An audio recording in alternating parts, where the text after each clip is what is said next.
Pada malam hari ini, assalamualaikum warahmatullahi wabarakatuh. Bismillahirrahmanirrahim. Rabbi shrah li sadri wa yassir li amri wahlul 'uqdatam min lisani yafqahu qawli. Bapak Ibu sekalian yang sudah hadir pada kegiatan malam hari ini, mari terlebih dahulu kita panjatkan puji syukur kehadirat Allah Subhanahu wa taala yang Maha Esa, yang tentunya berkat rahmat dan hidayahnya sehingga kita bisa berkumpul ya, bisa tatap muka melalui layar kamera ini. Oke, di kegiatan pada malam hari ini Bisnis Roadmap Series spesial Ramadan. Dan yang kedua, sholawat dan salam senantiasa kita sampaikan kepada Nabi besar Muhammad SAW beserta para keluarganya, sahabatnya, pengikutnya, dan semoga kita sekalian sebagai umatnya akan mendapatkan syafaat di hari akhir nanti. Amin ya rabbal alamin.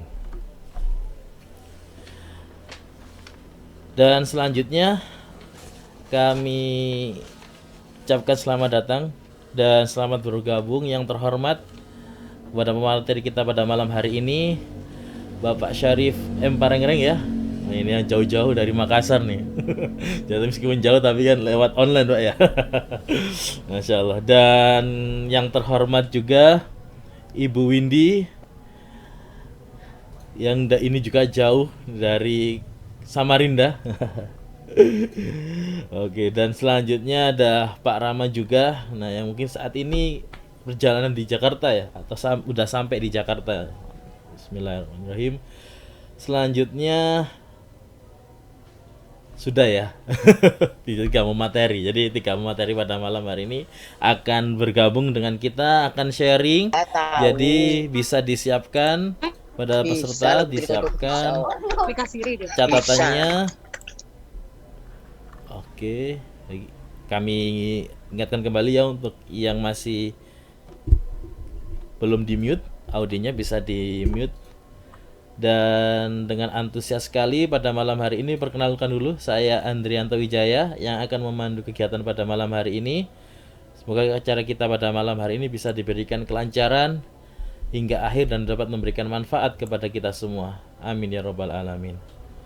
Oke, baik, sebelum kita mulai, nah, maka baiknya kita coba kenalan dulu yuk. Nah, di kolom komentar nih, ingin tahu dari yang hadir pada malam hari ini, coba kita videonya bisa diaktifkan semua yuk. Oke, nah ini yang dari Malang, ada nggak? Biasa chat di kolom komentar nih. Nah, dari Malang, wah ini jadi Jakarta Mas Hadir, Masya Allah, siap, Malang hadir. Oke, Surabaya ada nggak? Waduh, Makassar, mantap. Alhamdulillah, ini semangat belajar. Oke, dari mana lagi nih? Sidoarjo, yuk absen yuk. Dari mana aja nih yang paling jauh? Tadi Makassar, Sidoarjo lagi. Oke, Jogja, Insyaallah siap. Tasikmalaya hadir, Bekasi hadir, Insyaallah siap. Nah, ini banyak sekali ya, hampir seluruh Indonesia. Semoga pada malam hari ini ikhtiar untuk tetap mengupgrade kapasitas diri dan semoga bisa manfaatnya. Amin. Baik. Karena sudah kenalan semua ya, sembari yang nunggu yang lainnya. Oke, disiapkan catatannya. Kita akan mulai kegiatan kita pada malam hari ini. Ini sudah pulang dari sholat tarawih semua ya. Mungkin dari beberapa wilayah mungkin masih ini ya, masih beda waktunya. Oke, baik. Untuk selanjutnya kita coba sapa dulu ya pemateri kita yang pertama. Oke. Nah, insya Allah di materi pertama ini nanti akan ada siapa nih? Coba tebak. Kalau tahu siapa pemateri pertama kita, coba chat di kolom komentar. Siapa nih yang bisa tebak? Nanti dapat door prize. Siapa? Oke, coba chat di kolom komentar. Oke, oh, ada yang Bu Windy. Oke, cek cek. Ini suara saya terdengar ya? Terdengar ya? Masuk, Mas. Oke, masuk. Alhamdulillah. Ini mungkin jelas Mas Sandri. Siap, terima kasih. Tadi ada beberapa yang mungkin tidak terdengar, mungkin bisa dicek untuk audionya tersambungnya ke device atau mungkin nanti diganti ke pakai headset ya. Baik, biar nggak lama-lama juga ya, biar nggak terlalu larut malam. Oke, ini berarti nggak jauh, kita sambut langsung pemateri kita yang pertama. Kita coba panggil Bapak Syarif M. Parenreng. Oke. Ya, Assalamualaikum Assalamualaikum warahmatullahi. warahmatullahi wabarakatuh, Pak Syarif. Waalaikumsalam warahmatullahi. Gimana kabar Mas Oh, Andre? alhamdulillah sehat Pak. Gimana kabarnya Pak Syarif? Ya, alhamdulillah. Sehat ya Sehat-sehat. Pak ya. Puasa lancar Ya, Pak. lancar. Alhamdulillah. Alhamdulillah. Siap siap.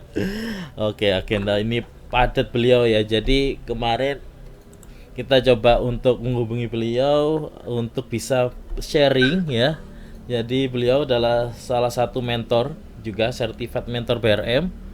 Jadi selama 6 bulan ya, akan lebih nambah. Jadi lebih mateng lagi untuk bisa sharing dengan teman-teman dan nanti biar lebih kenal ya. Jadi kalau ibarat tak kenal maka ya tak aruf ya, bukan langsung sayang-sayangan. Jadi biar lebih enak langsung kenalan sama beliau langsung ya. Kita beri tepuk tangan yang meriah untuk Bapak Syarif M. Parengreng. Waktu dan tempat kami persilakan. Baik, terima kasih. Bismillahirrahmanirrahim. Assalamualaikum warahmatullahi wabarakatuh. Mas Andre Waalaikumsalam yang share screen warahmatullahi. ya? Siap. Ya, silakan. Di situ ada perkenalannya. Ya, Oke. Siap. Bapak Ibu sekalian, alhamdulillah di malam Ramadan ini kita diberikan kekuatan untuk berbagi. Insya Allah Oke. mudah-mudahan menjadi amal jariah kita, Ya. menjadi pemberat timbangan kebaikan kita di akhirat kelak insya Allah. Baik, Yang silakan next slide. next. Ya, jadi malam hari ini saya diberikan kesempatan untuk berbagi dengan Bapak Ibu sekalian terkait Business Roadmap atau BRM dan bagaimana kita mendesain goals kita. Ya, next. Ya, jadi ini nama saya Syarifuddin M. Parenreng atau dipanggil Pasha. Ya, jadi sehari-hari saya sebagai pengajar di sebuah universitas di Universitas Hasanuddin Makassar. Kemudian saya juga certified dalam beberapa kegiatan. Yang terakhir ini insinyur profesional utama atau biasa kita sebut dengan IPU. Certified di BRM, BNSP, BRI, kemudian K3 dan beberapa sertifikasi yang lain. Saya memimpin beberapa perusahaan, diantaranya Neka Corp yang menjadi usaha saya sendiri begitu. Terus ada juga usaha yang sifatnya sosial, keagamaan atau spiritual yang PT Berkah Wakaf Indonesia, kemudian komisaris di beberapa perusahaan. Di lembaga agama atau organisasi keagamaan saya dipercayakan menjadi ketua Dewan Pimpinan Pusat Wahda Islamiyah untuk bidang ekonomi dan keuangan. Dosen di Unhas, tenaga ahli di pemerintah daerah dan majelis pertimbangan organisasi. Nomor HP saya ada 0811415925. IG-nya Syarif MP, meskipun saya tidak aktif ya. Baik, silakan lanjut next. Nah, pertanyaan berikutnya adalah mengapa kita perlu belajar tentang BRN? Ya, mengapa materi ini penting? Supaya menjadi alasan yang kuat bagi kita untuk belajar. Ya, next. Ya, Bapak Ibu sekalian, jadi kita harus memahami bahwa ada masa kita survive, gitu. Ya, ada masa di mana kita ada dan ada masa di mana kita tiada. Saat Bapak Ibu sekalian hadir di depan Zoom ini, saya bisa mendengarkan, melihat videonya, Bapak bisa mendengarkan suara saya, maka fase itu adalah fase di mana kita ada, ya, di mana kita bersama-sama mendengar dan berbagi. Tetapi itu tidak abadi, ya, karena semua yang hidup pasti mati. Maka sebelum fase ketiadaan itu tiba, kita harus belajar. Ya. Belajar untuk apa? Untuk memanai hidup yang telah diberikan kepada kita. Maka next. Sandra, next ya. Maka dibutuhkan keputusan untuk segera mengambil tindakan yang cepat. Ya, di waktu yang tepat. Ya. Begitu juga dengan aktivitas bisnis kita. Ya, kita punya pilihan. Bapak Ibu sekalian yang hadir di tempat ini, saya yakin ada 39 orang punya bisnis, ya, punya aktivitas. Tetapi kadang-kadang kita melihat sebuah potensi tapi dibiarkan. Atau mungkin kita melihat potensi yang besar tapi tidak mengambil tindakan. Ya, maka tindakan kita, keputusan kita menjadi terlambat dan menjadi sia-sia. Maka next berikutnya, slide berikutnya, Mas Andre. Pilihannya, ya, kalau kita mengambil keputusan yang tepat di saat kita masih ada, ya, maka kita bisa grow. Ya, apa itu grow? Ya, beberapa orang memberikan definisi tersendiri, mengatakan bahwa grow itu sesungguhnya bisa kita singkat dalam akronim dari beberapa kalimat. Yang pertama adalah goals. Bagaimana kita memahami goals kita, bagaimana kita melihat realitas kita, bagaimana kita melihat option-option yang kita punya, dan yang terakhir, apakah kita punya keinginan untuk melakukannya. Karena potensi tanpa aksi itu sama dengan diskusi tanpa aksi atau diskusi tanpa gizi. Ya, tidak ada apa-apanya kalau kita sekedar diskusi tidak punya aksi. Next.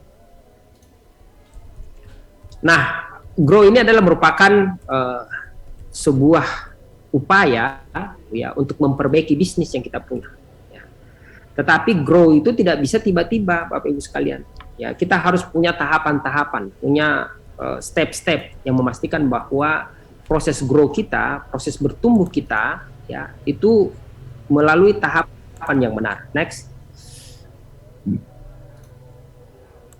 Nah, BRM ini, ya, sebuah model yang telah diajarkan, ya, disampaikan oleh coach kita, Coach Ridwan Abadi, yang gambar di awal diciptakan oleh beliau, ya, beberapa tahun yang lalu dan sudah menyebar di seluruh Indonesia. Ya, saya termasuk orang yang belajar BRM di tahun 2018 kalau tidak salah, 18-19, ya. Jadi sudah berapa tahun yang lalu dan sampai sekarang masih implementatif untuk kita pakai. Next slide. Nah, BRM ini metode pemetaan bisnis. Jadi bagaimana kita memetakan bisnis kita untuk membangun model bisnis yang mampu menciptakan pertumbuhan dari waktu ke waktu. Ya, saya sering menyampaikan bahwa ketika kita memulai bisnis, Bapak Ibu sekalian, kita harus memastikan bahwa naskahnya, ya, di atas kertas itu sudah clear, sudah pasti. Ya, kita harus memastikan bahwa dia sudah selesai. Kenapa? Karena kalau di atas kertas saja tidak pasti, kemudian kita memulai bisnis yang tidak pasti, maka peluang gagalnya lebih besar. Ya, maka BRM ini mengajak kita, ya, materi ini materi pertama dan akan dilanjutkan oleh teman-teman yang lain, mengajak kita untuk memastikan rencana bisnis kita secara detail di atas kertas. Kadang-kadang ada orang berbisnis tidak jelas rencananya, tidak jelas aktivitasnya, ya, kemudian masuk ke dalam ketidakpastian. Jadi tidak pasti rencananya, tidak pasti aktivitasnya, maka dampaknya bisa buruk. Ya, lebih baik kita berdebat di atas kertas, ya, daripada nanti kemudian kita berlapang dada menangis, ya, akibat kesalahan yang kita lakukan. Jadi BRM ini adalah bagaimana kita memetakan bisnis. Next.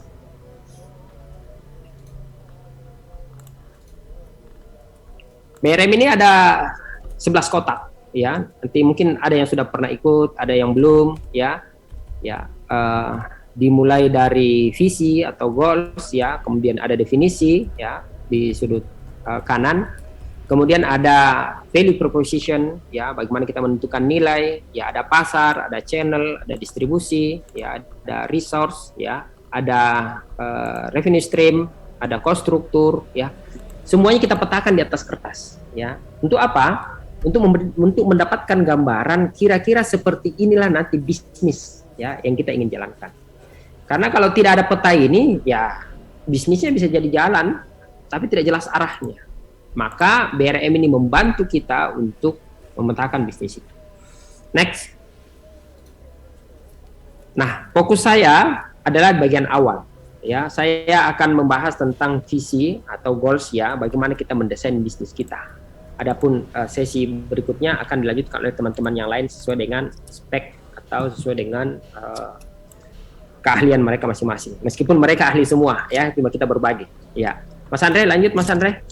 Ini saya khawatir waktunya mepet ini.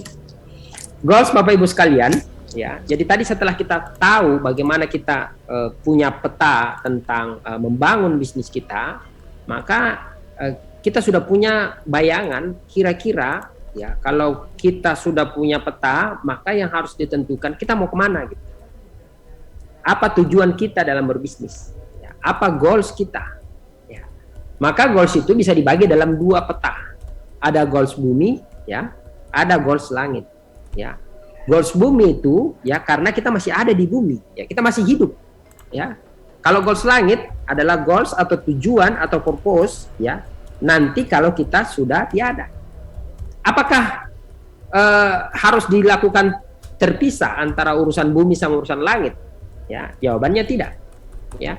Karena urusan langit itu adalah urusan yang cuma bisa diselesaikan ketika kita masih di dunia, ketika kita masih di bumi, ketika kita masih ada.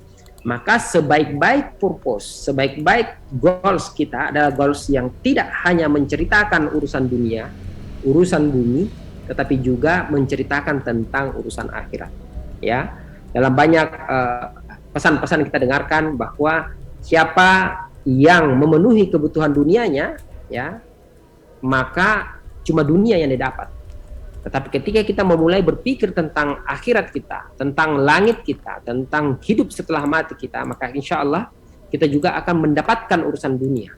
Maka sebaik-baik goals adalah goals yang targetnya target langit, tetapi aktivitasnya aktivitas bumi. Ya, maka inilah, ya, tujuan salah satu kita bersama di malam hari ini adalah bagaimana kita saling mengingatkan. Next, Andre, Mas Andre. Nah, bagaimana kita men-setting goals kita? Ya, ada banyak parameter, ada banyak pendekatan yang bisa dipakai. Salah satunya adalah orang yang sering disebut dengan SMART ini. Ya, bagaimana kita menentukan goals kita itu secara spesifik. Apa sih maunya kita? Ketika Bapak Ibu sekalian berbisnis, untuk apa kita berbisnis? Apakah sekedar mendapatkan uang? Apakah sekedar untuk kepentingan lain? Atau sekedar poya-poya atau macam-macam? Ya, yang jelas tujuannya adalah harus spesifik, ya. Kemudian yang kedua, goals yang baik adalah goals yang bisa terukur. Ya, banyak orang berbisnis tapi tidak punya ukuran, ya, sehingga sesuatu yang tidak bisa diukur tidak bisa distandarisasi. Ya. Kita mau bisnis, ya, mau untung berapa? Banyaknya berapa? Ya, karena bisnis itu tidak pakai perasaan, ya, bisnis itu pakai ukuran, ya. Makanya kalau ada pebisnis pakai sedikit-sedikit hard feeling begitu, ya, sedikit-sedikit tersinggung, sedikit-sedikit marah, bukan pebisnis, ya. Bisnis itu tidak pakai perasaan, pakai ukuran, ya. Yang ketiga adalah achievable, ya. Bisnis itu harus achieve, ya, bisa ditempuh, ya, dengan pendekatan logika biasa, logika manusia. Tetapi jangan lupa bahwa di luar kemampuan logika kita ada kekuatan Allah Subhanahu wa taala. Ada kekuatan yang mungkin bisa memungkinkan yang tidak mungkin. Maka sandaran kita pada kemampuan personal kita tetap harus disandarkan pada kekuasaan Allah Subhanahu wa taala. Yang ketiga adalah, yang keempat adalah realistis, ya, masuk akal. Ya, kadang-kadang memang kita berbuat tidak masuk akal, ya, berpikir tidak masuk akal, tetapi harus diberikan kekuatan, penguatan. Ya, kalau Coach Ridwan mengatakan boleh saja impian kita tidak masuk akal, tetapi caranya harus masuk akal. Ya, harus pakai pendekatan manusiawi, ya, pendekatan bumi. Masuk enggak? Ya, dan yang kelima, setting goals kita itu adalah timely. Harus ada batas waktunya, ya. Saya mau jadi, ya, karena saya akademisi misalnya, ya, target saya berikutnya setelah ini saya mau jadi profesor kan. Ya, saya mau profesor tahun sekian. Ya, dan itu sudah ada, sudah detail. Begitu juga dengan Bapak Ibu sekalian. Kalau kita punya bisnis, ya kita harus punya target. Tahun sekian saya harus bisa mencapai omset 10 miliar misalnya. Tahun depan, ya, dengan bisnis saya ingin umroh, saya ingin haji, ya, saya ingin berkurban, ya, saya ingin menggunakan harta saya sekian persen untuk urusan langit. Beda. Next, ya, waktu saya tidak banyak ini, ya, mepet sekali waktunya. Silakan Mas Andre, lanjut.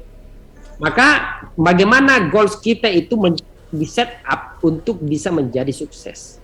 Apa itu sukses? Ya, next. Sukses itu berbicara tentang kapasitas, Bapak Ibu sekalian.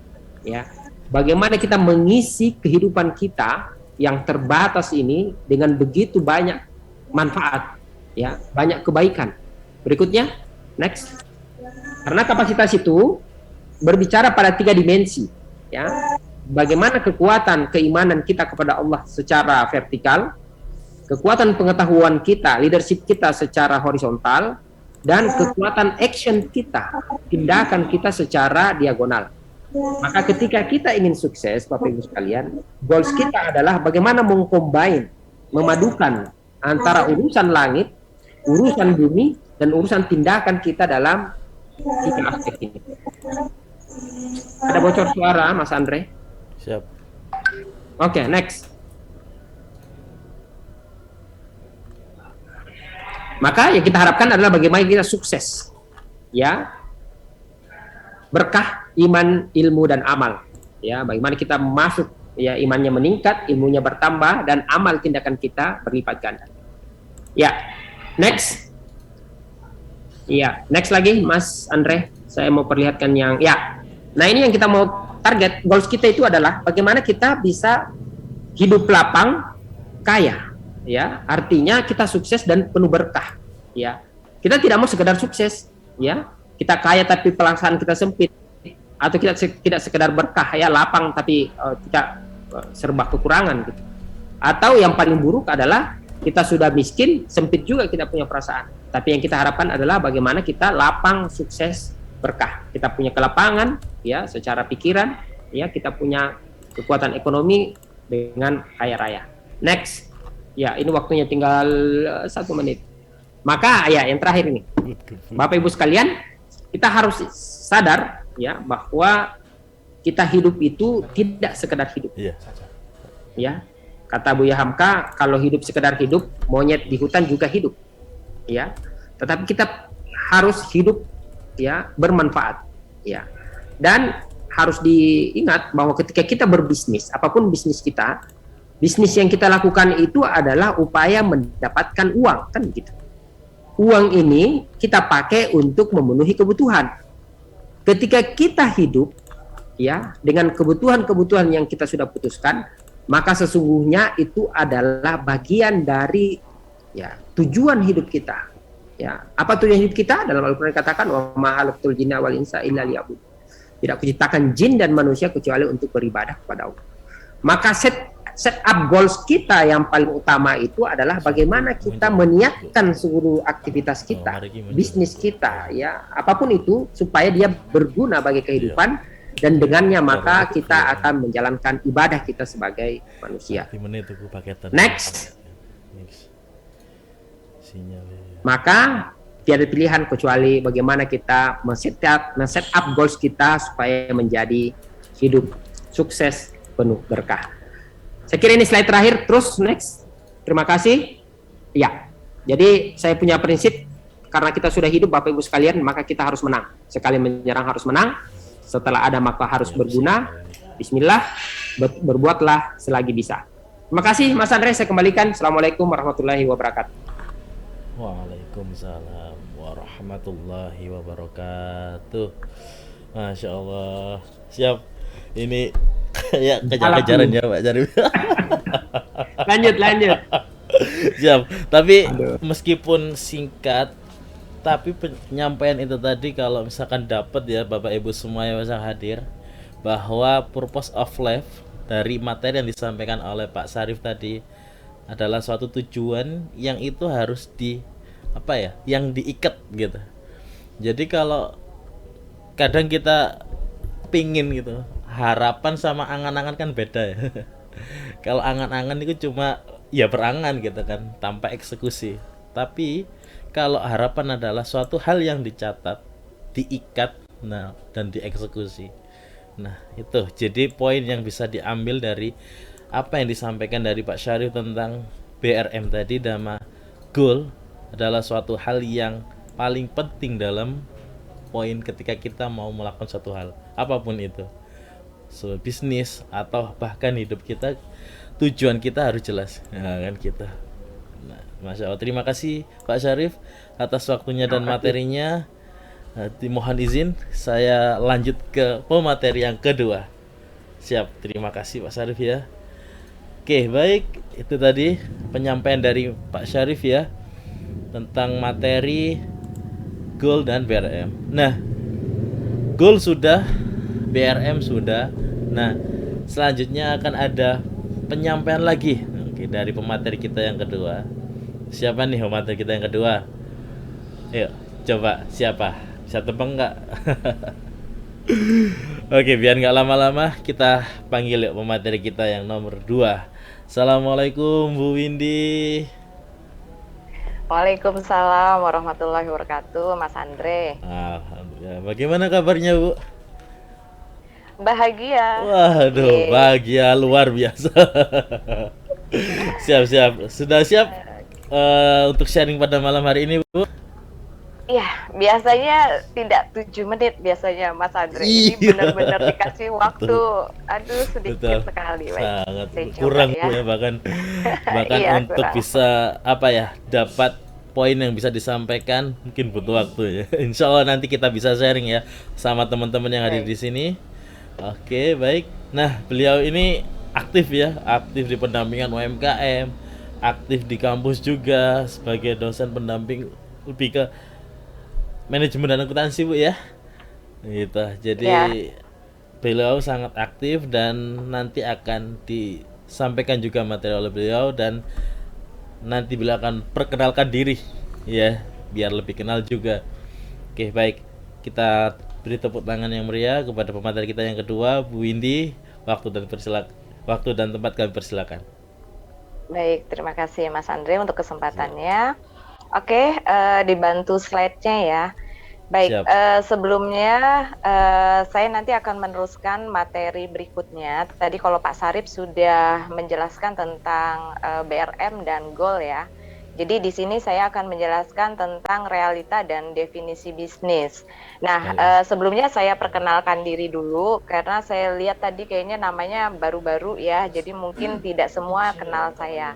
Jadi nama saya Windy Karina Farmawati. Saya di Samarinda. Di sini saya sebagai pengajar, sebagai dosen luar biasa atau dosen praktisi di Widyagama. Nah, di situ saya ngajar kewirausahaan. Di sini saya juga business owner dan pendamping UMKM untuk di Kaltim. Saya adalah salah satu founder Ruang Temu dari Cafe Produktif, kemudian CEO dari Javira Salon Muslimah, pembina Mompreneurs Kaltim, pendamping UMKM juga, dan saya juga adalah pendamping PPH. Jadi teman-teman di sini kalau misalnya mau ngurus sertifikasi halal gratis, nanti silahkan nanti coba hubungin saya akan coba untuk bantu untuk dampingin supaya teman-teman bisa mendapatkan sertifikasi gratis ya ini ya. Nah, ini saya di bawah lembaga PPH UINSI Samarinda. Saya juga mentor bisnis roadmap dan mitra Dinas Pemberdayaan Perempuan Kota Samarinda, dan juga ketua bidang ketahanan keluarga dari Forum Puspa di bawah dari Dinas Pemberdayaan Perempuan. Baik, iya, burem ya tulisannya, iya kayaknya masih kecilan. Oke, baik. Beberapa saya lanjut saja, nggak apa-apa nanti mungkin mendengarkan saya menjelaskan. Beberapa saya sudah mengikuti certified, ada mentor BRM, kemudian pendamping UMKM berlisensi dari BNSP. Saya juga mengikuti certified dari public speaking profesional, kemudian trainer aktualisasi consulting, standar operating prosedur analis, dan yang terakhir kemarin saya habis ngambil hipnoterapi komunikator. Baik, saya lanjut saja langsung, boleh next slide berikutnya. Nah, saya mau meneruskan tadi ya, kalau tadi sudah dijelaskan tentang kapasitas atau rumus kapasitas, tentang rumus sukses yang dijelaskan sama Pak Sarip tadi. Jadi, saya hanya menekankan di sini. Jadi, ketika kita ingin supaya bisnis kita maju, bisnis kita bertumbuh, dan bisnis kita berkembang, itu di dalam bekerja itu ada 3 hal yang kita harus pahamin. Jadi memang kita ada kerja keras, kemudian selain kerja keras kita juga harus kerja cerdas seperti itu. Dan itu sudah ada dalam surah Ar-Ra'd ayat 11. Sesungguhnya Allah tidak merubah keadaan sesuatu kaum sampai mereka merubah keadaan yang ada pada diri mereka sendiri. Nah, di sini sebenarnya kita sudah dituntut nih untuk bisa bekerja selain kerja keras juga harus kerja cerdas. Jadi sebagai pengusaha atau business owner itu kita memang harus kerja cerdas. Jadi tidak hanya kita saja yang menjalankan, tapi sebenarnya kita harus membuat sistem di dalam bisnis kita. Jadi kita bisa meng-hire orang, kita bisa membuka lapangan pekerjaan dan sebagainya. Nah, di situ nanti kita harus bisa menentukan goal. Kadang-kadang kita sebagai pebisnis itu kadang-kadang bisnis kita tidak bisa bertumbuh karena kita tidak punya tujuan. Itu yang menyebabkan akhirnya bisnis kita stuck atau tidak berjalan. Nah, selain dari kerja keras dan kerja cerdas, kita juga sebenarnya dituntut untuk bisa kerja beruntung. Nah, ini teman-teman mungkin kalau sudah mengikuti beberapa materi dari Coach Ridwan, jadi ada namanya Purpose of Life. Ini 2 tahun ini saya mengganti Purpose of Life saya dengan surah Al-Fatir ayat 29. Jadi saya berusaha di mana di sini sebenarnya sudah ada janji Allah. Kalau kita pengen perniagaan yang beruntung, kita lakukan aja 3 hal ini. Membaca kitab Allah, mendirikan sholat, menafkahkan sebagian dari rezeki, maka kemudian Allah akan menganugerahkan kepada kita dengan diam-diam ataupun terang-terangan kita akan mendapatkan perniagaan yang tidak akan merugi. Nah, itu deh, coba teman-teman kalau misalnya memang pengen bisnisnya beruntung, apalagi di masa pandemi, kita memang harus kerja beruntung, di mana kita harus melakukan marketing langit. Baik, slide berikutnya. Jadi tadi sudah sempat disebutkan oleh Pak Sarip tentang pesan dari guru bisnis kita, Coach Ridwan. Jadi impian boleh tidak masuk akal selama cara mencapainya masuk akal. Oke, next slide berikutnya. Kenapa seperti itu? Jadi gini, ketika kita menentukan sebuah goal, itu misalnya nih, saya pengen nih 1 bulan ini saya bisa mendapatkan omset 1 miliar, misalnya seperti itu. Nah, balik lagi, kalau misalnya kita pengen goal kita mendapatkan omset 1 miliar, kita lihat sebenarnya realitanya. Nah, realitanya dalam 1 hari, dalam 1 bulan, di luar dari goal kita sebenarnya mendapatkan omset berapa. Nah, itu yang harus kita hitung juga gitu loh. Jangan sampai kemudian, saya pengen dapat 1 triliun, tapi kemudian kita nggak tahu cara mencapai 1 triliunnya. Oh, saya pengen 1 tahun nih dapat 1,2 miliar misalnya. Maka kita harus tahu apa strategi yang mau kita pakai, apa planning yang mau kita jalankan agar kita bisa mencapai 1,2 M itu dalam 1 tahun. Oke, next slide berikutnya. Nah, di situ kita harus bisa membandingkan. Jadi apa kondisi bisnis kita pada saat ini dengan berbanding goal yang kita buat. Contohnya nih misalnya, saya pengen 1 tahun itu mendapatkan omset 1,2 miliar itu per tahun. Oke, berarti kalau misalnya kita pengen 1,2 M per tahun, maka coba kita breakdown. 1,2 M dibagi 12 bulan, itu kalau nggak salah kira-kira kurang lebih 100 juta, betul ya? Nah, ketika kita sudah tahu angka, 1,2 M 1 tahun, berarti per bulannya saya harus mendapatkan 100 juta. Nah, kemudian teman-teman lihat lagi, kalau 1 bulan itu teman-teman mau kerja terus nggak dalam 30 hari? Enggak, kayaknya saya pengen tiap minggu libur deh biar ada waktu istirahat. Oke, berarti masuknya 26 hari dalam 1 bulan. Maka 100 juta tadi itu kemudian dibagi per harinya. Maka dapat di angka 3,8 juta lah kurang lebih, seperti itu ya. Nah, kalau misalnya kita sudah nge-breakdown lagi ke bawahnya, oh kalau 1 bulan saya kerjanya misalnya saya buka usahanya 26 hari, berarti saya setiap harinya harus mendapatkan 3,8 juta. Nah, sekarang kita jualannya apa nih? Contoh misalnya, saya jualannya keripik singkong misalnya kayak gitu. Oke, keripik singkongnya harganya berapa? 15.000 per bungkus. Baik. 3,8 itu dibagi per produknya, harga produknya 3,8 dibagi 15.000 itu kurang lebih akhirnya kita harus menjual sekitar 257 pieces per hari. Nah, kadang-kadang gede banget ya 257 bungkus saya harus menjual, sanggup nggak ya? Nah itu kadang-kadang ketika sudah di angka situ kita akhirnya langsung ngedon gitu loh, sanggup apa enggak gitu. Nah maka kalau 257 bungkus dalam per hari kita harus nge-breakdown lagi, harusnya kita jualnya kemana nih, siapa pasar yang mau kita bidik. Oh, pasar yang saya bidik misalnya nih adalah pegawai negeri. Nah, kalau misalnya teman-teman ngebidiknya adalah PNS atau pegawai, maka kemudian breakdown, buat list, daftar list berapa instansi yang ada di kotanya teman-teman. Saya pernah nge-breakdown, jadi instansi yang ada di Samarinda itu kurang lebih ada 100 instansi. Jadi kalau misalnya tadi kita sudah dapatkan di angka 257 pieces per harinya, maka dibagi ada 100 kantor atau 100 instansi yang ada di kota kita, maka sebenarnya per kantor itu kita hanya jual 3 bungkus. Nah, kayak gitu caranya. Nah, ketika kemudian kita sudah breakdown, oh ternyata per kantor saya hanya jual 3 bungkus ya, kecil sekali gitu. Nah, jadi kita harus tahu planningnya, harus tahu strateginya. Jadi kita tahu kondisi bisnis kita. Oh, kalau misalnya seperti itu, berarti 1,2 M per tahun kecil itu. Saya pasti bisa seperti itu. Jadi kita harus tahu. Jangan sampai kemudian, oh saya pengen 10 miliar.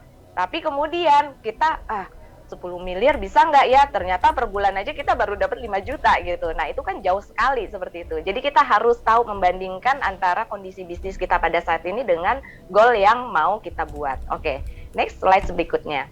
Jadi, untuk mendapatkan hal seperti ini agar bisnis kita bisa bertumbuh, maka rumusnya adalah, caranya adalah teman-teman harus memahami definisi bisnisnya teman-teman. Jangan-jangan pada saat ini teman-teman sendiri nggak tahu sebenarnya apa ya definisi bisnis saya. Yang ada saya taunya hari ini jualan, laku, besok jualan lagi, laku, besok jualan lagi, laku. Nah itu bukan pebisnis tuh namanya, itu namanya pedagang. Jadi bedakan antara pedagang sama pebisnis. Oke, next berikutnya. Jadi teman-teman PR-nya adalah lakukan definisi bisnis. Jangan-jangan selama ini kita tidak memahami bisnis kita. Nah ini yang harus dilakukan. Oke, slide berikutnya. Ya, lanjut. Oke.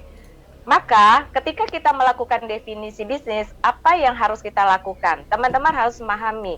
Ketika teman-teman tidak bisa memahami bisnisnya teman-teman, maka itu sebenarnya adalah salah satu faktor yang bisa menyebabkan banyak pengusaha bangkrut. Karena apa? Gagal memahami hal esensial dari bisnisnya.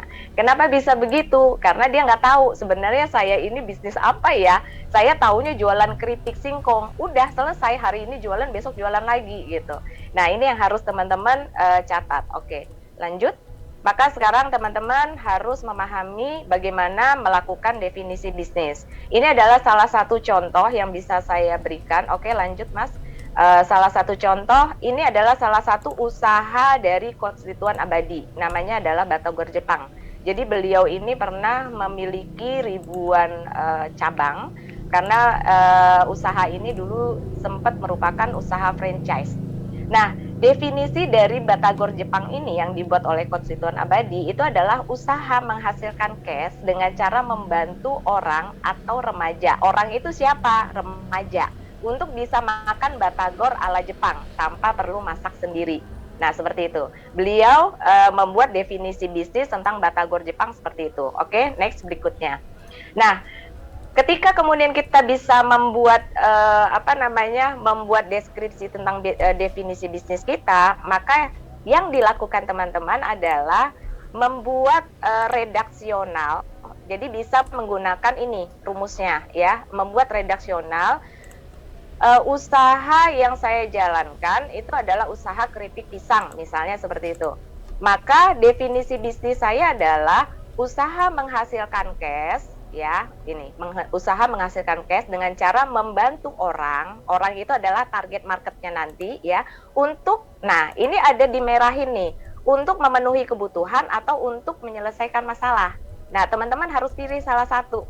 Kalau misalnya tadi saya jualannya keripik pisang, oke, berarti saya memilihnya adalah memenuhi kebutuhan.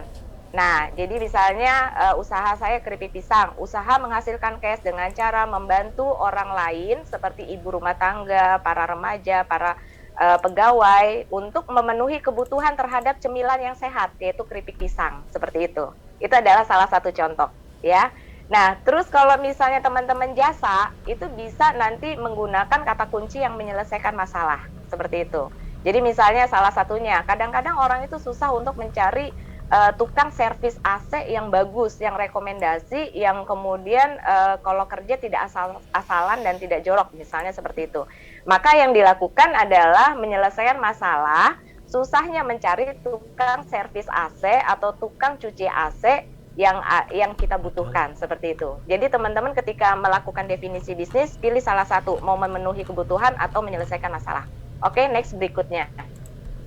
Nah, alur untuk melakukan definisi bisnis seperti ini. Jadi usaha menghasilkan cash dengan cara membantu orang. Orang itu siapa? Orang itu ada tanda panahnya di situ adalah target pasar atau konsumen. Jadi kita harus menentukan siapa target pasar kita. Nanti akan dijelaskan sama Mas Rama. Nah, untuknya ini teman-teman pilih salah satu, mau memenuhi kebutuhan atau untuk menyelesaikan masalah. Kalau teman-teman sudah bisa mengidentifikasi, oh saya ternyata memenuhi kebutuhan, oh ternyata saya adalah untuk menyelesaikan masalah, maka kemudian turun lagi ke bawah. Menyelesaikan masalah apa? Memenuhi kebutuhan apa? Nah teman-teman, misalnya nih jualan keripik pisang misalnya. Kenapa orang itu harus beli sama kita? Nah itu nanti masuk ke nilai tambah, nanti akan dijelaskan lagi sama Mas Tama, ya. Nah jadi ketika kemudian kita sudah menentukan memenuhi kebutuhan atau menyelesaikan masalah, maka turun lagi ke bawah. Masalah terhadap apa, kebutuhan terhadap apa. Kemudian kita harus menentukan kira-kira apa sebenarnya nilai tambah yang kita miliki. Nilai tambah itu adalah base produknya atau misalnya sesuatu nilai yang kemudian orang lain itu nggak punya. Kita sama-sama jualan keripik pisang, tetangga kanan jualan keripik pisang, tetangga kiri juga jualan keripik pisang. Tapi kenapa orang harus beli sama kita? Karena misalnya packagingnya cantik, karena misalnya rasanya lebih kriuk, karena rasanya lebih enak, lebih gurih. Kalau sebelah enggak, ternyata keripik pisang sebelah itu lebih keras, misalnya seperti itu. Nah, itu adalah nilai tambah yang kita punya. Nah, ketika kita sudah punya nilai tambah, maka di situ kemudian kita akan mendapatkan peluang. Di dalam peluang itu ada uang. Nah, kemudian kalau kita lihat lagi ya, dari atas itu ada target pasar. Ketika kita sudah menentukan siapa pasar kita, maka setelah kita menentukan siapa target pasar kita, siapa orang yang mau kita bidik, seperti itu kan. Nah, maka kita kemudian bisa mengidentifikasi apa sebenarnya masalah yang mereka hadapin. Ketika kita sudah tahu masalah yang mereka hadapin, maka di situ kemudian ada peluang. Jadi enak sebenarnya. Ketika kemudian kita tahu ada masalah, ketika kita sudah tahu siapa pasar kita, kemudian sudah tahu apa masalah mereka, maka kemudian kita datang kepada mereka memberikan solusi, maka itulah terjadi transaksi. Nah, di situ duitnya, seperti itu, ya. Oke, kemudian lanjut. Silakan lanjut, Mas. Nah, di sini kita bisa melihat opportunity atau melihat peluang, ya, atau permintaan di sini. Contoh nih, misalnya ini adalah Universitas Brawijaya yang ada di Malang. Contoh aja misalnya, uang makan mahasiswa itu rata-rata 600.000 per bulan. Kemudian mahasiswa Brawijaya itu ternyata ada 15.000 per angkatan. 15.000 mahasiswa per angkatan. Nah, kalau kita hitung perputarannya, 600.000 dikali 15.000 mahasiswa itu ada 9M per angkatan. Bayangin, ya. Nah, kemudian ternyata mahasiswa Brawijaya itu ternyata rata-rata ada 5 angkatan. Nah, kita kalikan aja 9 miliar tadi per angkatan dikalikan 5 angkatan, maka kemudian ada 45 miliar di Brawijaya. Nah, sedangkan di Malang itu Brawijaya doang loh ya, 45 miliar perputaran uangnya. Nah, kemudian di Malang itu ada 10 kampus besar. Sekarang kita kalikan aja 45 miliar dikali 10 kampus, itu ada 450 miliar. Kalau kita tahu di sini ada peluangnya, maka kita ambil aja market share-nya 1% saja, itu kita bisa mendapatkan 4,5 miliar per bulan. Nah, teman-teman sekarang udah mendapatkan belum? Kalau misalnya belum, karena teman-teman belum menghitung di situ, teman-teman nggak tahu ternyata selama ini kira-kira jualnya ke siapa. Yang ada kadang-kadang apa, share ke Busam, share ke Facebook, share ke Instagram, ya kan, kemudian jual di marketplace. Nah, yang ada kita taunya cuma jualan doang gitu loh. Kita nggak tahu siapa sebenarnya mau kita bidik. Kita pengennya bahwa produk kita bisa dibeli semua orang. Dan ingat, tidak ada produk yang bisa dibeli oleh semua orang. Masing-masing punya target pasarnya. Oke, next Mas. Nah, kita lihat lagi, salah satu contoh lagi adalah kebutuhan busana muslim. Nah, ini sebenarnya adalah hitung-hitungan di tahun 2010 sebenarnya. Jadi nggak apa-apa, kita contohkan aja. Total pengeluaran sebulan misalnya ada ayah, ibu, dan anak, misalnya 200.000. Nah, satu keluarga itu ada 4 anggota keluarga. Nah, masing-masing anggap aja berarti pengeluaran untuk kebutuhan busana muslim itu 50.000. Anggap aja seperti itu ya. Oke, next berikutnya. Berikutnya, Mas. Oke, ini tadi hitung-hitungannya yang saya tadi bilang. Jadi anggap aja total pengeluaran satu bulan itu ada ayah, ibu, dan 2 anak. Ya, untuk kebutuhan busana muslim itu sekitar 200.000, contoh aja. Kalau misalnya harganya lebih mahal, tinggal dihitung aja nanti sama teman-teman. Nah, kalau misalnya ada 200.000, kita ambil aja. Misalnya satu keluarga itu mengeluarkan untuk kebutuhan busana muslim itu misalnya 50.000 aja. Oke, lanjut. Next, Mas. Nah, sedangkan ketika kemudian atas survei di tahun 2010, itu ternyata kebutuhan terhadap busana muslim itu ada 134 juta orang di Indonesia. Nah, tapi di masa sekarang ini ya, di masa sekarang untuk ekonomi syariahnya itu kan sekarang udah masuk nih ya, ekonomi syariah seperti itu. Nah, di mana penduduk muslim terbesar di Indonesia itu di Indonesia itu merupakan penduduk muslim terbesar. Nah, berarti peluangnya lebih gede lagi harusnya dari ini. Oke, lanjut Mas. Nah, sekarang kita coba hitung ya. Kalau misalnya 50.000 tadi dikali 134 juta orang, maka kemudian perputarannya ada sekitar 6,7 triliun. Itu per bulan ya. Nah, kira-kira lanjut Mas. Oh ya. Kira-kira dari 6,7 triliun itu teman-teman sudah dapat nggak peluangnya di sini? Kira-kira sudah dapat nggak ngambil, nggak usah 1% aja, 0,5%-nya aja itu udah luar biasa sekali. Nah, seperti itu. Jadi sebenarnya ada peluang di mana teman-teman itu harus tahu. Makanya teman-teman ini harus bisa mendefinisikan bisnisnya teman-teman. Oke, next Mas. Lanjut. Oke. Nah, jadi yang harus teman-teman lakukan, kata kunci untuk membuat definisi bisnis itu ada 2. Kira-kira siapa orang yang akan teman-teman bantu? Dalam artian siapa target pasarnya teman-teman? Apakah ibu rumah tangga, apakah remaja, apakah mahasiswa, apakah pelajar, ya kan? Ataukah pegawai, ataukah PNS, ya kan? Nah, itu pilih salah satu. Kalau saya sih biasanya menyarankan ke teman-teman UMKM, untuk target pasar hanya boleh maksimal 3. Di luar nggak boleh lebih dari 3. Kalau misalnya dia lebih dari 3, berarti dia nggak punya target pasar. Kadang-kadang saya juga menanyakan, siapa di sini yang produknya pengen dibeli oleh semua orang? Semua angkat pada angkat tangan. Ternyata ketika kemudian saya tanya, kira-kira siapa target pasarnya? Target pasar saya adalah anak kecil sampai orang dewasa. Nah, itu sudah menunjukkan, oke, kalau sudah seperti itu berapa omsetnya? Biasanya omsetnya pasti stuck. Jalannya segitu-gitu aja. Kenapa? Karena dia target pasarnya adalah dari anak-anak sampai orang dewasa. Berarti menunjukkan dia tidak punya target pasar. Bedakan target pasar dengan user. Target pasar itu adalah orang yang mau kita bidik. Kata kuncinya adalah ada orang yang punya uang, orang yang bisa mengambil putusan, orang yang mau membeli, seperti itu. Sedangkan kalau tadi yang anak-anak sampai orang dewasa, bisa jadi dia adalah user, hanya pemakai saja, hanya pemakan saja. Jadi bedakan di situ. Target pasar itu adalah kata kuncinya adalah orang yang punya uang dan bisa mengambil keputusan, seperti itu. Ya, oke. Terus kata kunci yang kedua adalah apa masalah yang akan Anda selesaikan. Ketika teman-teman sudah tahu masalah apa yang mau diselesaikan, maka itu enak banget di situ. Ada duitnya di situ. Berarti pasarnya siapa nih? Pasarnya adalah remaja. Anak remaja ini, atau berarti kan masuk kategori mahasiswa. Anak mahasiswa ini kalau beli belanja itu sukanya cari yang murah. Nah, ya kan, kalau misalnya sudah cari yang murah, maka kita berikan paket-paket hemat. Paket-paket harga yang memang terjangkau buat mereka. Seperti itu. Jadi teman-teman harus tahu siapa sebenarnya target pasarnya, kemudian apa masalah yang mau teman-teman selesaikan, kemudian teman-teman datang kepada mereka dengan memberikan solusi, maka disitulah terjadi transaksi. Maka kemudian pendapatannya teman-teman akan berpengaruh. Oke, lanjut Mas. Mungkin itu dari saya. Jadi pesan saya yang terakhir adalah bisnis yang sukses adalah bisnis yang dimulai dan dikerjakan, bukan yang dipikirin. Karena sukses berawal dari mimpi, tapi lanjutkan dengan langkah nyata, meski hanya tindakan yang sangat kecil. Semua dimulai dari mimpi, tapi kalau kita nggak eksekusi, nggak akan berjalan. Oke, lanjut Mas. Ini adalah yang sering saya lakukan untuk perubahan saya. Saya melakukan 3M, mulai dari hal kecil, mulai dari diri sendiri, dan mulai dari sekarang. Baik, saya Windy Karina Farwati, undur diri. Terima kasih. Assalamualaikum warahmatullahi wabarakatuh. Waalaikumsalam warahmatullahi wabarakatuh. Oke, Mas Andre sudah. Gatel tapi tidak gatel kayak kemarin. Waalaikumsalam warahmatullahi Kemarin tuh wabarakatuh. masalah tuh. Siap. Alhamdulillah. Tadi penyampaian dari Bu Windy ya. Tadi sudah disampaikan mulai dari define ya kan sampai tentang bagaimana sih kita memahami realitas kita. Gitu ya.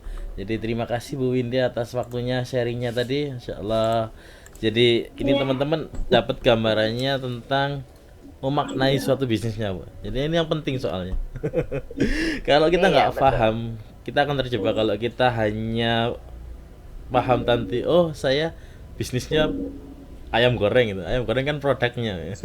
Kita akan terjebak di produknya, gitu kan. Jadi itu tadi materi yang disampaikan Bu Windy. Terima kasih dan semoga bisa memberikan manfaat kepada semuanya, Bu ya. Dan mohon izin saya next ke pemateri selanjutnya. Ini akan ada pemateri terakhir kita. Nah, sudah pasti tahu dong siapa yang terakhir ya.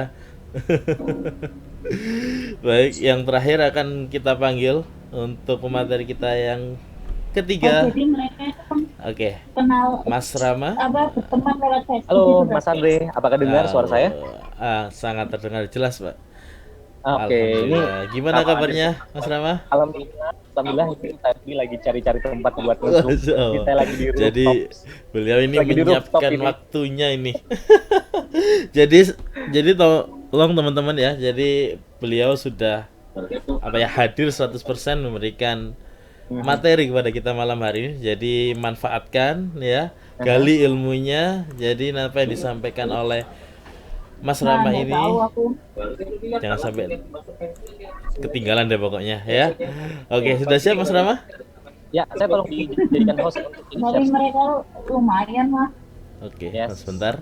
Ada yang ini ya. Ya, mungkin Bapak Ibu teman-teman bisa dibantu mute dulu. Oke. Ya, suara-suaranya tidak masuk. Oke. Ya, ini belum bisa. Saya share screen belum bisa. Bentar. Oh ya. Belum bisa lagi. Jadikan co-host ya, bentar. Yes. Ini saya sambil menunggu. Jadi lagi cari tempat tadi di rooftop sebuah tempat di Jakarta. Tadi habis ada acara langsung lari ke rooftop saya. Jadikan co-host. Ya. Oke. Masya Allah tadi sambil nunggu ya. Tadi materinya Pak Syarif, Siap. kemudian Bu ini keren banget. Jadi kita melanjutkan materi yang ada kaitannya dengan business roadmap.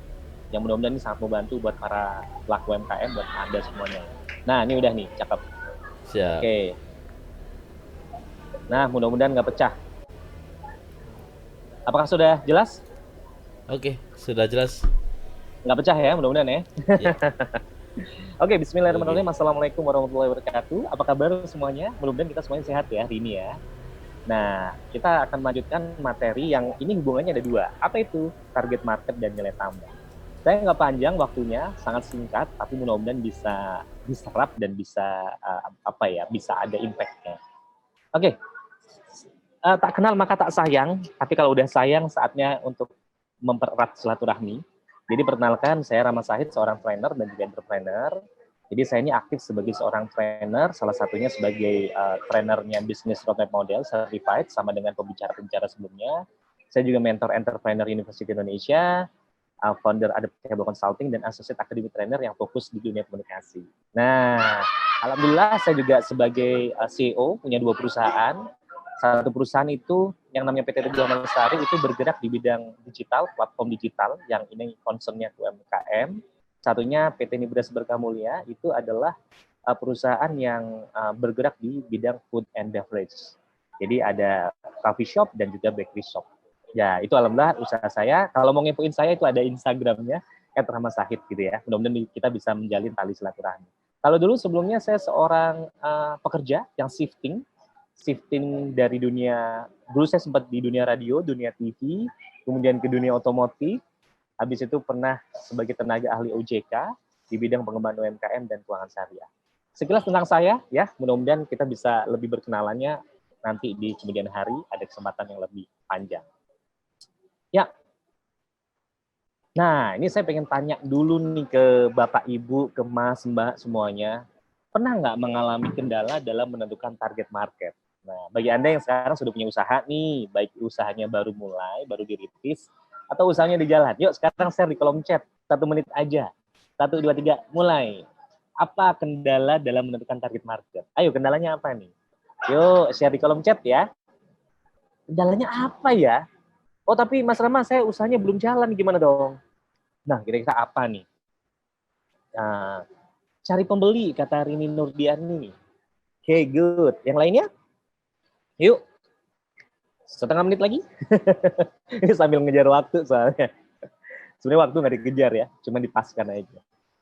Terlalu banyak produk yang sama. Oke, mantap. Apa nih kendala dalam menentukan target market? Yuk, yang lain yuk.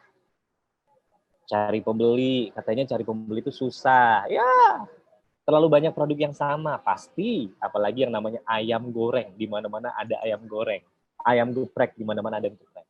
Mengumpulkan database, bagus. Rahmat Abu Aina, belum punya usaha. Nggak apa-apa. Ini adalah ajang atau momen Anda untuk belajar. Agar nantinya saat usahanya sudah jalan, Anda tidak terjebak. Kan begitu ya. Tidak salah melangkah. Eko Wahyu belum spesifik. Ika Komaria, mencari nilai lebih dari produk kita. Ini beda lagi. Kalau nilai lebih, intinya edit value, beda dengan target market ya. Ada lagi? 10 detik lagi? Apa kendala Anda dalam menentukan target market? Ayo, apa nih yang lagi di jalan? Tadi saya lihat ada yang rame-rame di mobil ya. Terus yang lagi di rumah juga. Nah, yes, silakan langsung share. Menggiurkan bisa jadi duit semua, Mas. Banyak produk yang sama, harga jauh lebih murah. Produk yang saya punya belum tahu kualitasnya bagaimana. Oke, keren ya. Nah, ngomongin soal target market sendiri, oh ini ada juga nih, keinginan untuk semua jadi target market. Oh, banyak keinginan kadang ya, menentukan minat masyarakat. Nah, kebanyakan para pengusaha, pelaku usaha, terutama yang startup, terutama yang baru, itu kalau mempunyai sebuah bisnis itu tipikalnya palu gada. Apa lu gue ada, apa lu mau gue ada. Semuanya dijual. Nah, padahal sekarang eranya adalah bukan spesialis to generalis, tapi generalis to spesialis. Sesuatu yang spesifik, yang spesialis itu akan justru lebih dicari dan lebih market fit. Artinya apa? Satu perusahaan, satu tempat makan, kalau Anda mau nyari nasi goreng nih contohnya. Mau nyari nasi goreng itu ada tulisannya nasi goreng Bang Udin, atau dijual nasi goreng, soto, sate, gado-gado, rawon. Wah, Anda pasti lebih milih yang mana? Yang pertama kan, yang spesifik dengan hanya jual nasi goreng. Jadi needs-nya si customer itu sudah kelihatan di situ. Sudah tahu mana arah tujuannya. Nah, contohnya seperti itu. Nah, bicara target market sendiri, siapa sih yang memiliki masalah atau kebutuhan yang akan Anda selesaikan dan penuhi? Jadi kalau bicara target market, kita itu harus membantu para calon customer. Apa yang menjadi kebutuhan mereka. Contoh, kalau Anda jualan yang namanya es cincau yang berbau es, tapi di musim hujan, kira-kira laku nggak? Ayo, laku sih, tapi nggak maksimal. Nah, Anda jualan mantel, Anda punya usaha jualan mantel motor, payung, tapi jualannya di musim panas, di musim kemarau, kira-kira laku nggak? Nggak mungkin. Kenapa? Karena customer tidak memiliki kebutuhan itu. Anda tidak bisa menyelesaikan kemauan atau kebutuhan customer. Jadi Anda hadir sebagai solusi. Usaha Anda itu hadir sebagai solusi. Kalau tadi Wendy udah menjelaskan yang namanya ayam, yang namanya usaha cincau atau apa, martabak Jepang, itu kan target marketnya untuk memenuhi kebutuhan cemilannya mahasiswa. Nah, jadi harus spesifik. Nah, lebih spesifiknya lagi, siapa konsumen Anda, itu kita uraikan. Jadi konsumen itu beragam, kita uraikan lagi. Apa yang perlu diuraikan? Nah, yang perlu diuraikan itu meliputi jenis kelaminnya, usianya, demografinya, pendidikannya, pekerjaannya, status ekonomi, hingga hobinya. Contoh, saya punya usaha yang namanya Mini Brownie, yang ada di Jawa gitu ya, di Jawa Tengah. Jenis kelaminnya, kalau bicara Mini Brownie yang bicaranya bakery shop, oleh-oleh, jualan brownies, balloon, dessert, cookies, itu lebih banyak perempuan atau laki-laki? Ya, betul, perempuan. Jadi porsi perempuannya itu ternyata hampir 75%. Bukan berarti bapak-bapak nggak bisa ke sini, bukan. Tetapi needs-nya, kebutuhannya, kami lebih menyelesaikan kebutuhannya ibu-ibu. Kalau ibu-ibu itu kan males, pengennya tampilannya oke, rasanya enak, tampilan di media sosialnya keren. Nah, bahasanya pun yang kita gunakan bahasa emak-emak daripada bahasa bapak-bapak, kan begitu. Saya ada coffee shop, namanya Mimi Coffee, jenis kelamin yang kita sasar pun berbeda, itu lebih banyak laki-laki. Nah, contohnya gitu. Usianya Anda mau menembak usia remaja, anak-anak, atau ibu-ibu gitu kan, atau mamah muda. Nah, itu nanti ada klasifikasinya. Atau mungkin family. Nah, kalau bicara family berarti lingkupnya lebih luas, Anda pun punya effort yang lebih besar. Nah, demografi mana? Apakah mau di pedesaan, di perkotaan, di lingkup kecamatan, di kota besar, atau second city, kota kecil gitu, itu pun nanti akan mempengaruhi harga jualnya, akan mempengaruhi layout-nya, akan mempengaruhi tampilan outlet-nya, kan begitu. Bagaimana dengan pendidikan? Anda mau nyasar pendidikannya ini orang-orang yang anak SMP, anak SMA, anak kuliahan, atau orang kantoran yang notabene S1, S2. Nah, kan begitu. Pekerjaannya ini pekerjaannya mau PNS, kalau pekerjaannya adalah PNS, biasanya orang-orang yang PNS itu gajiannya tanggal berapa? Orang-orang yang pekerja bank gajiannya tanggal berapa?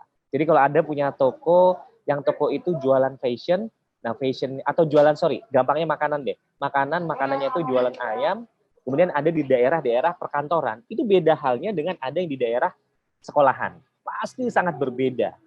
Nah, anak kuliahan sama orang kantoran beda pasti ya. Tanggal-tanggalnya pun berbeda.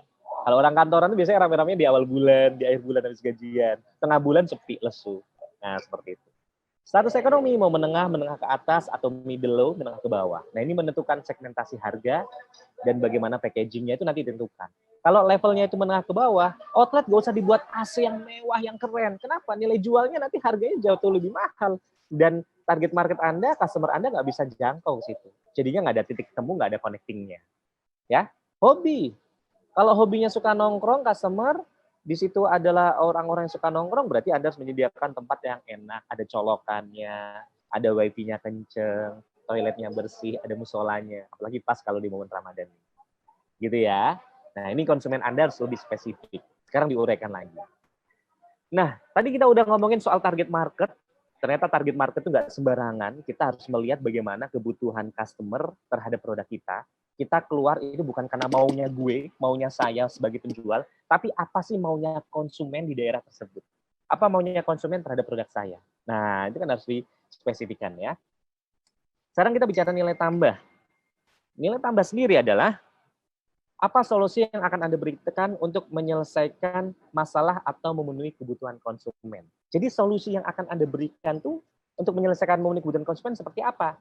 Tapi lebih spesifiknya adalah kenapa konsumen harus memilih produk atau jasa Anda. Anda sebagai penjual, sebagai pengusaha, ya menjual sebuah produk, kenapa orang itu harus beli produk Anda? Apa? Kalau saya dulu di dunia otomotif, bahasanya adalah apa unique selling point-nya? Apa nilai tambah? Contoh, kalau bicara Mini Brownie, nilai tambahnya adalah kita mengejar yang namanya kualitas. Halal, toyib itu pasti. Secara kemasan, kita buat packagingnya itu ada packagingnya dibuat eksklusif dengan model kemasan yang ala-ala kardus. Waktu di zamannya tahun 2016 itu ngehits banget. Kita sebagai pionir. Kemudian kita memberikan sematan tulisan doa di situ. Variannya kita banyak. Rasanya berkualitas. Nah, ini nilai tambah. Selain itu nilai tambah turunannya apa? Ke servis. Oh, orang beli kalau ke Mimi Brownie itu ternyata servisnya harus oke. Sama halnya Anda naik pesawat. Anda naik pesawat Lion Air sama Batik Air, pasti nilai tambahnya Batik Air berbeda dengan Lion Air. Walaupun mereka sama-sama satu company. Kenapa? Lion Air itu lebih servisnya lebih excellent, lebih engagement ke customer, lebih prioritasnya tuh lebih yang high gitu ya, dibanding Lion Air yang ngejarnya adalah harga murah. Sama halnya apa? Sama halnya kalau Anda melihat apa namanya ya, melihat orang pakai pesawatnya Citylink sama Garuda Indonesia pasti kan berbeda. Begitu ya. Jadi apa yang menjadi nilai tambah? Nilai tambah bisa bagaimana secara produknya itu, secara kemasan, secara rasa, secara service, secara tampilan. Anda harus lihat. Mbak Anjasmara ini nilai tambahnya pasti berbeda dengan Mas Bayu Prakoso. Wah, namanya disebut nih ya Mbak Anjas. Nilai tambahnya berbeda.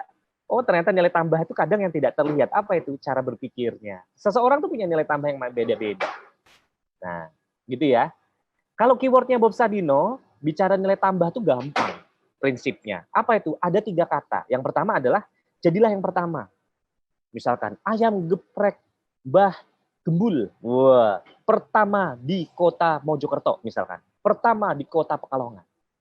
Pertama. Tapi kalau dia hadirnya nggak pertama bagaimana? Oh, hadirnya nggak pertama, kedua berarti jadilah yang terbaik. Terbaik dari service, terbaik dari excellent. Tetapi kalau Anda memberikan slogan servisnya harus terbaik, harus totalitas. Ownernya, karyawannya, harus memberikan totalitas dalam hal pelayanan. Bagaimana menyambut customer, melayani customer, harus bersih mejanya. Nah, jadilah yang terbaik. Terbaik dalam hal apa? Dalam hal rasakah? Dalam hal pelayanankah? Dalam hal kenyamanankah? Ya.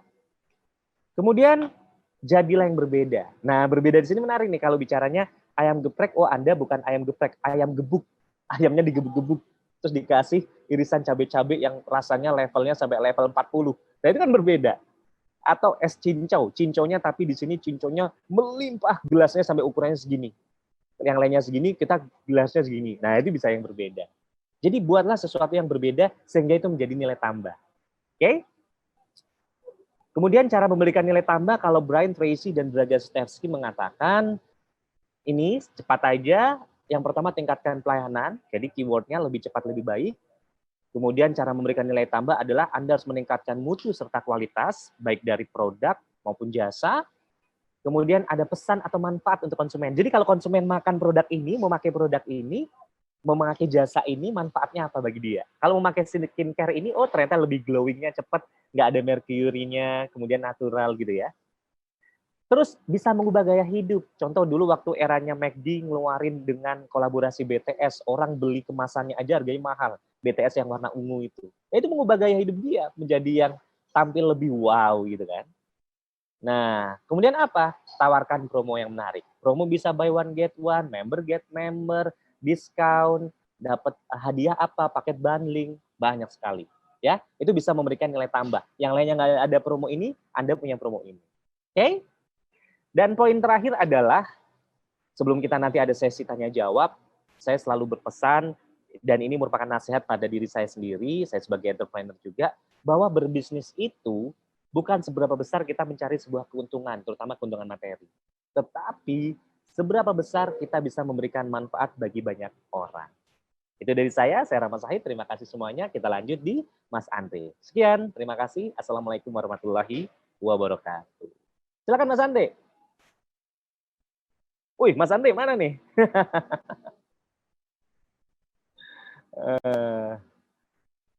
Halo. Mas Andi suaranya belum muncul? Oh, belum muncul ya? Cek. Ya, udah. Oke. Udah. Masya Allah, siap. Saya jawab dulu. Tadi sudah jawab. Waalaikumsalam warahmatullahi wabarakatuh. Siap. Nah, ini tadi ya. Yang terakhir. Singkat, jelas, Edit padat, value dan mudah-mudahan cukup. target market. Hanya waktu 14 menit tadi ya Bu ya. Dengan menjelaskan mana, dan semoga tapi apa yang disampaikan Mas Rahmat tadi insya Allah bisa diterima. Apa poin penting yang dari target market itu sendiri? Bahwa target market itu yang nggak semua orang ya gitu, tapi yang bisa memberikan solusi dan memberikan apa ya, sebuah bantuan atau aku butuh nih gitu loh. Ini Yes, solusi betul. gue banget gitu. Jadi kan menjawab kebutuhan orang terhadap produk kita. Nah gitu. Jadi bukan product owner ya. Jadi maunya gue, tapi customer itu maunya apa gitu. Itu Ya, Mas ya, Rama ya. Yes, betul banget Mas Andi. Oke, siap. Masya Allah, siap. Terima kasih. Nah, untuk selanjutnya pemateri keempat. Oh, nggak ada. sampai Oh, 3 materi jam ya keempat. Bu. Kirain materinya ada 10 jadi yang Iya, ada 10 gitu ya. kita sampai sahur ya. Jadi ceritanya itu adalah ngabuburit sampai sahur. Nah, gitu. Baik. Untuk saat ini sessionnya adalah tanya jawab. Nah, dari apa yang disampaikan pemateri 1, pemateri 2, dan pemateri 3 tadi, dari mulai BRM itu apa, goal, terus kemudian definisi, reality, target market, dan added value. Silakan bagi Bapak Ibu yang ingin tanya gitu ya, atau mungkin bisa raise hand ya, agar biar lebih mantap pertanyaannya, agar bisa dijawab juga secara detail sama pemateri kita pada malam hari ini. Silakan. Ada pertanyaan? Oke, mungkin silakan dari bebas dari pemateri Mas Rama tadi atau Pak Syarif sama Bu Windy. Mungkin kalau ada yang mau resen boleh tuh ke Nah, dua narasumber sangat boleh. lainnya yang hebat-hebat. Nah, ini ada pertanyaan ya. Saya coba bacakan ya tadi ya.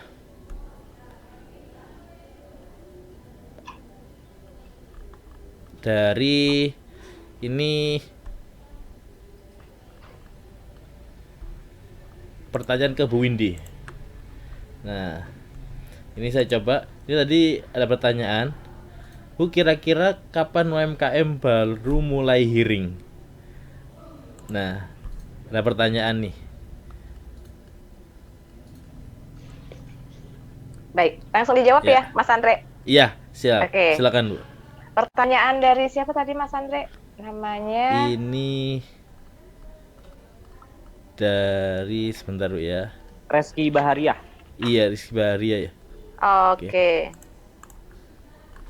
Oke. Ibu apa Mas ini? Reski Bahariah ya. Baik. Iya, Jadi Ibu, kapan iya. kita mulai hiring? Oke.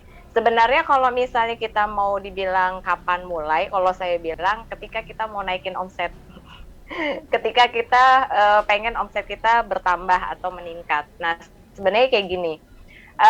Kadang-kadang itu kita seringkali takut untuk membuka lapangan pekerjaan, takut untuk menambah karyawan seperti itu. Padahal konsepnya itu sebenarnya tuh kan kalau misalnya kita cari karyawan, mereka tuh biasanya digaji dulu atau kerja dulu. Boleh dibantu jawab nggak? Misalnya nih, kita terima karyawan, ya, kita cari karyawan, dia kerja nih. Nah, itu biasanya digaji dulu atau kerja dulu baru digaji? Kerja dulu. Ayo, apa? Nah, oke. Kerja dulu. Nah, sudah tahu ya konsepnya.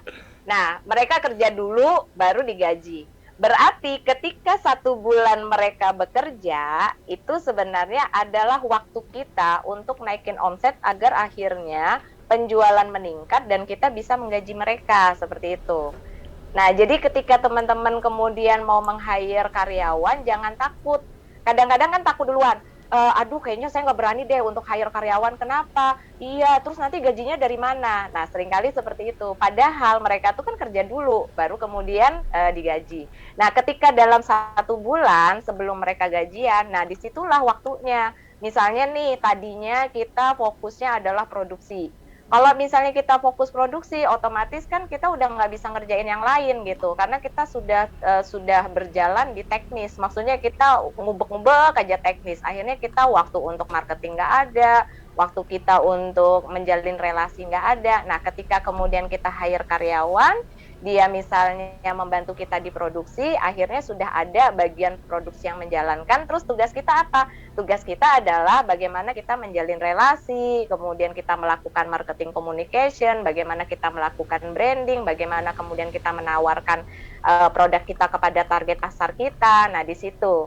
Jadi ketika teman-teman bertanya kapan mulai hiring, itu sebenarnya teman-teman sendiri yang paham.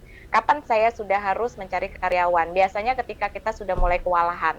Jadi orderan sudah mulai meningkat, kemudian kita sudah nggak bisa ngerjain sendiri lagi, akhirnya di situ kita memang sudah membutuhkan orang untuk membantu kita dalam produksi atau menjalankan operasional, supaya nanti kemudian terjadi peningkatan omset, seperti itu.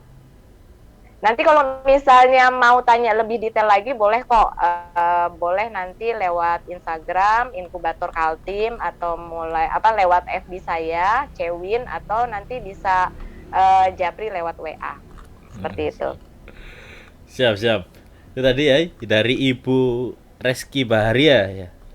Sudah terjawab ya. Iya. Terima kasih Bu Windy itu tadi.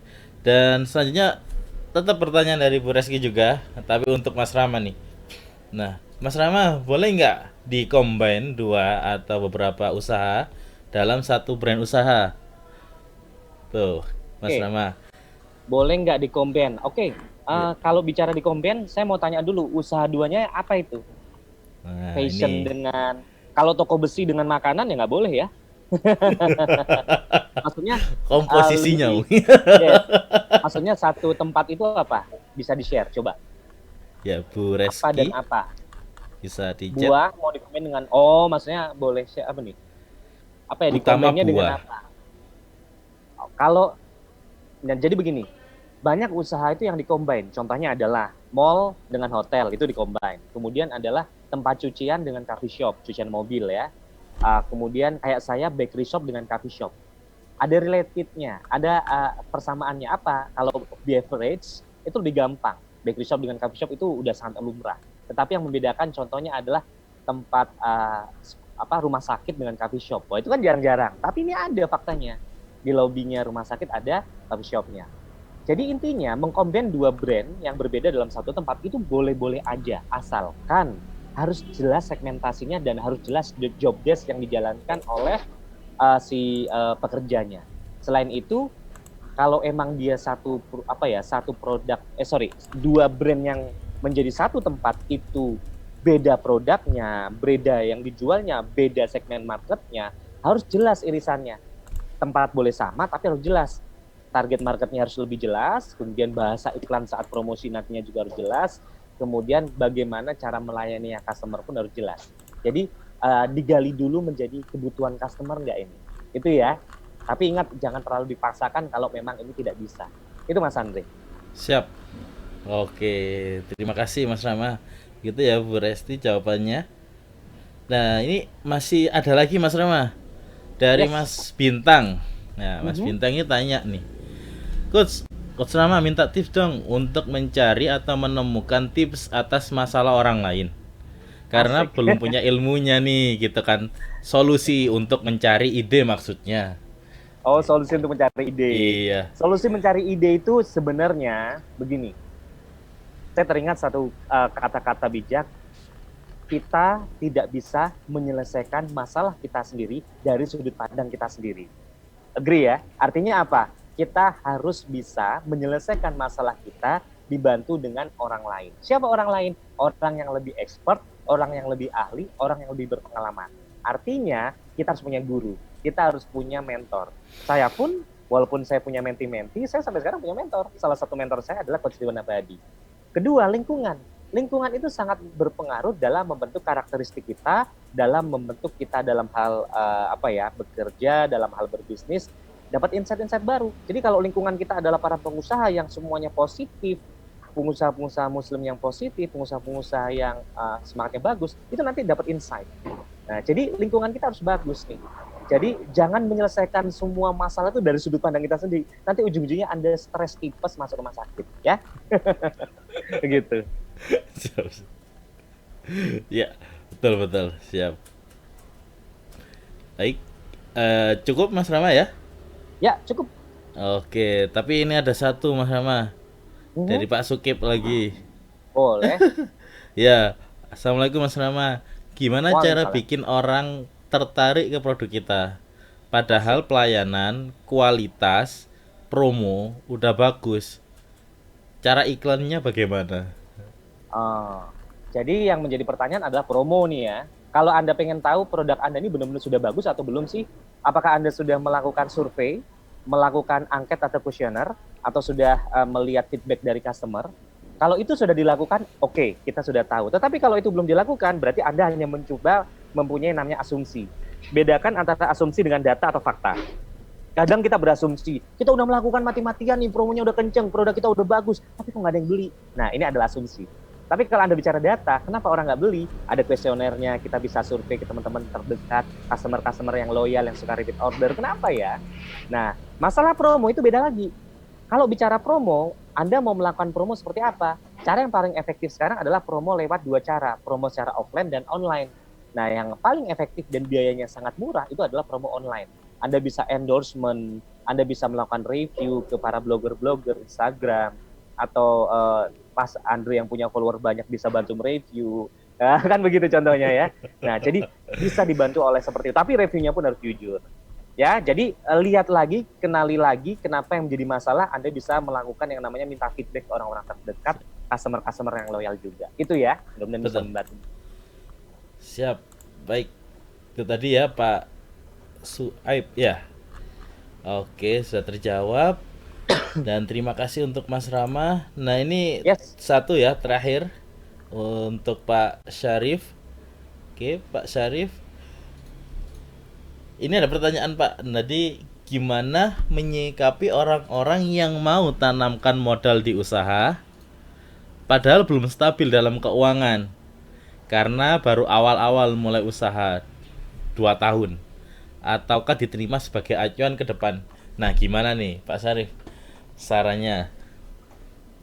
Baik, terima kasih. Saya kedengaran? Siap. Ya, saran saya ya, ketika ada yang ingin menanamkan modal ke usaha kita, pastikan bahwa bisnis model yang kita buat itu sudah valid. Ya, ini yang banyak terjadi. Banyak orang berteman ketika memulai usaha, tapi ketika usahanya sudah jalan justru menjadi musuh, menjadi lawan. Kenapa? Karena bisnisnya belum divalidasi. Ya, banyak juga yang model-model syirkah itu, ya, modalnya semangat, ya, ini kan bagus ini, ya, orangnya terpercaya, betul, orangnya terpercaya. Tapi saya ingin sampaikan lagi seperti saya sampaikan di awal tadi bahwa sesuatu yang kita ingin bagi adalah sesuatu yang memang sudah pasti di atas kertas. Kalau belum valid, apalagi baru 2 tahun, ya biasanya sih 2 tahun itu berguguran. Ya. Kalau ada 10 usaha berdiri dalam 2 tahun, 8 itu game, 2 bertahan. Yang biasanya bertahan yang punya bisnis model. Jadi gimana caranya kalau mau? Ya pastikan dulu, ya laporan keuangannya benar, ya catatannya benar, ya neraca rugi laba, ya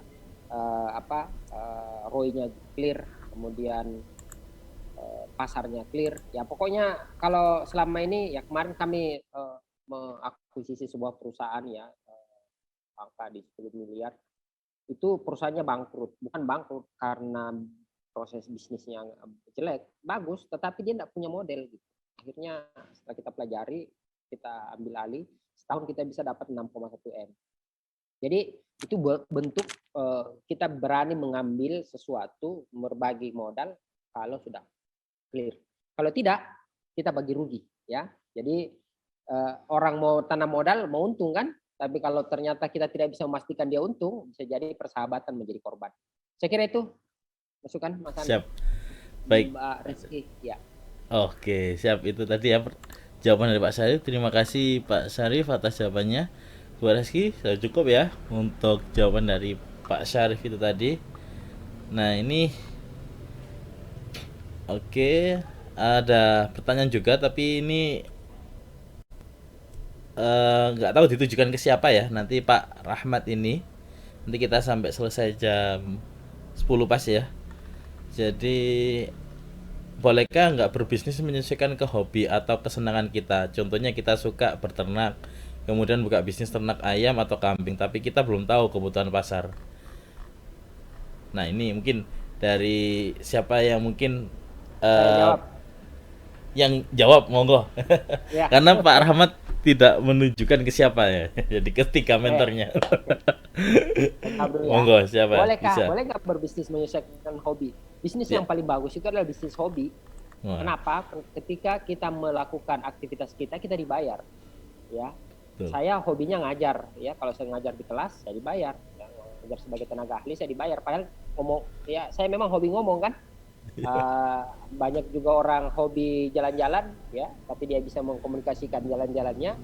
Ketika dia jalan-jalan dibayarin, itu yang paling asik, ya. Terus bagaimana? Belum tahu kebutuhan pasar, ya pakai bisnis model tadi, BRM kan, petakan modelnya baru dibuat sistematika supaya komprehensif keuntungannya. Itu mungkin ya Cai Windy, Bang Rama bisa nambahin. Mungkin ada tambahan. Ini terakhir. Idem. Sudah mewakilin jawabannya.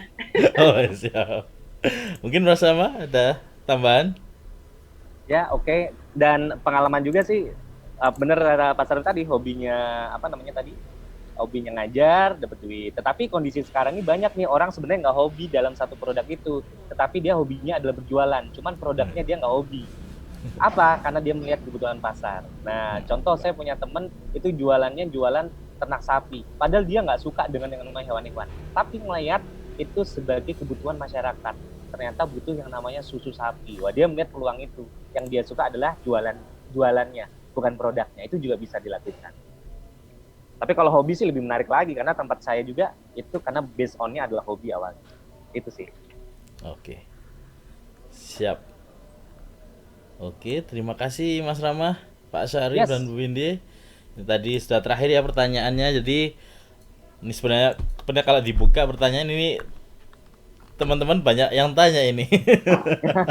Jadi kurang sebenarnya waktunya. Baik, jadi nggak apa-apa. Jadi insya Allah kita bisa silaturahmi ke depan lagi untuk kegiatan BRM-nya. Jadi insya Allah bisa kalau lebih ketemu offline ya. Jadi lebih apa ya istilahnya lebih afdol ya.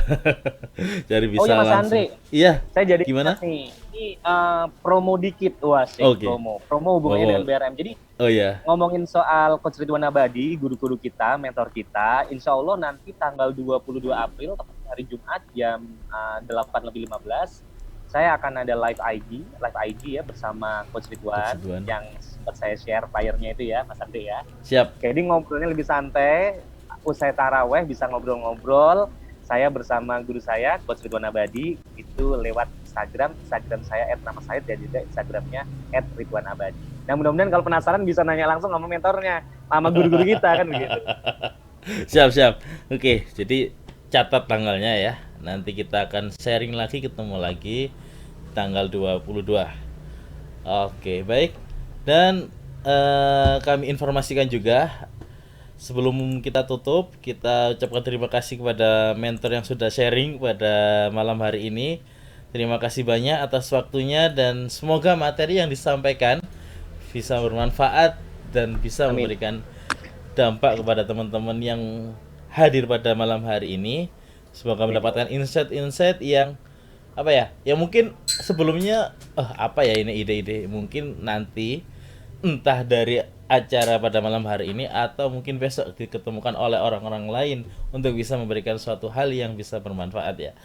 Oke, baik. Sebelum kita tutup, nah ini ada satu door prize nih, gitu kan, dengan tema pada malam hari ini adalah fundamental bisnis. Nah ya kan, nah ini ada door prize, ada buku pengusaha sukses berkah. Nah ini fundamental bisnis kita. Jadi kalau pingin bisa menjadi suatu pengusaha yang sukses dan berkah, nah, nanti bisa lah baca-baca ini. Tapi ini tidak dijual ya. Ini saya buat door prize untuk peserta yang hadir pada malam hari ini. Oke. Jadi ini ada satu pertanyaan. Nah, nanti cepet-cepetan ya. Nanti yang betul, yang beruntung nanti bisa mendapatkan buku ini dan nanti akan saya kirimkan ke alamat Bapak Ibu sekalian. Oke. Ya, jadi ini untuk door prize Bapak Ibu semuanya.